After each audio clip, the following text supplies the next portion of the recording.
Please. Yes, I've got scars to show for being around education reform. And the first word you need to say in every city and state, and just draw a line in the sand, the public schools exist for the benefit of the children. You're going to see a lot of people fall over. Because anytime you're spending $199 billion a year, somebody's getting it. And the children get lost in the process. So that's step one. Keep in mind, in 1960, when our schools were the envy of the world, we were spending $16 billion on them. Now we spend more than any other nation in the world, $199 billion a year, and rank at the bottom of the industrialized world in terms of education achievement. One more time, you brought a front row box seat and got a third-rate performance. It's a government that's not serving you. By and large, it should be local. The more local, the better. Interesting phenomenon.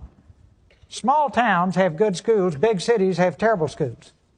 The best people in a small town will serve on the school board. You get into big cities, it's political patronage, stepping stones.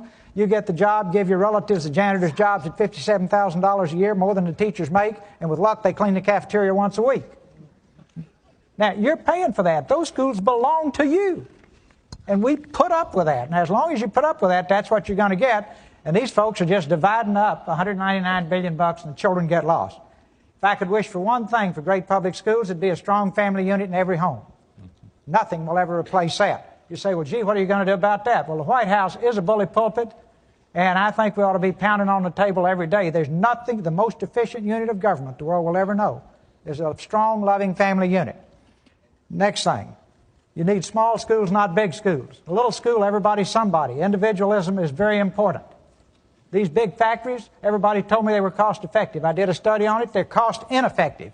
5,000 students. Why is a high school that big? One reason. Sooner or later, we get 11 or more boys that can run like the devil, that weigh 250 pounds, and they might win district.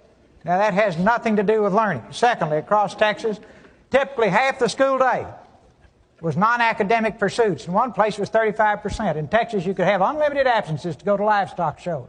Found a boy, excuse me, but this gives the flavor. Boy in Houston kept a chicken in the bathtub in downtown Houston. Missed 65 days going to livestock shows. Finally had to come back to school. The chicken lost his feathers. That's the only way we got him back. Now, that's your tax money being wasted. Now, neighborhood schools. It is terrible to bus tiny little children across town.